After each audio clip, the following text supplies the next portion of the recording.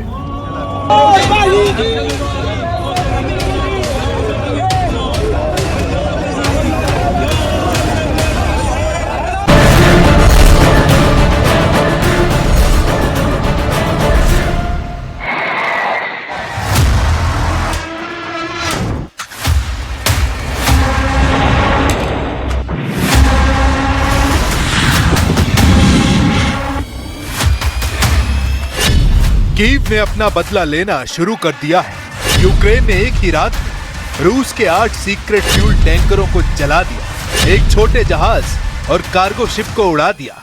Unmanned system forces के commander ने दावा किया कि यूक्रेन के ड्रोन ने क्रीमिया के ऊर्जा ठिकानों, लॉजिस्टिक हब के साथ 58 मिलिट्री टारगेट पर हमला किया। यूक्रेन ने संदेश दिया है कि ये हमला रूस के फ्यूल सप्लाई को रोकने के लिए जारी जंग का हिस्सा है।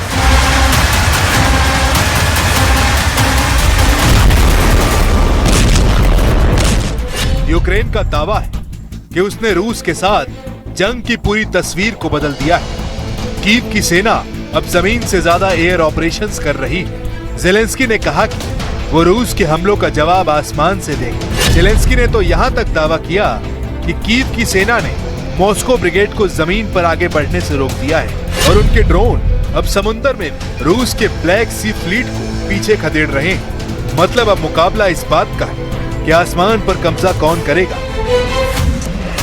रूस ने कीव पर मिसाइल और ड्रोन की बारिश की। पूरी राजधानी धमाकों से कांप उठी, लेकिन 24 घंटे भी नहीं बीते और यूक्रेन ने आक्रामक अंदाज में पलटवार किया। यूक्रेन ने क्रीमिया पर हमला कर रूस की सेना तक पहुंचने वाली फ्लू लाइट को काट दिया। यूक्रेन ने दावा किया कि उसकी ड्रोन यूनिट ने दुनिया के सबसे ताकतवर एयर डिफेंस सिस्टम में गिने जाने वाले S-400 को भी चकमा दे दिया है। यूक्रेन ने न सिर्फ रूस के ठिकानों पर हमला किया, बल्कि सबूत के तौर पर उसका वीडियो भी जारी किया। यूक्रेन का जवाब सिर्फ एक जगह तक सीमित नहीं रहा। पहले सी ऑफ अजोव में रूस के ईंधन टैंकरों पर ड्रोन पहुंचे, फिर क्रीमिया के कर्ज फ्यूल बेस पर हमला किया। इसके बाद रूस के ब्रायंस्क में मौजूद S-400 एयर डिफेंस सिस्टम को निशाना बनाने का दावा किया गया। यानी रूस ने यूक्रेन की सप्लाई लाइन और एयर डिफेंस दोनों पर एक साथ दबाव बनाने की कोशिश की।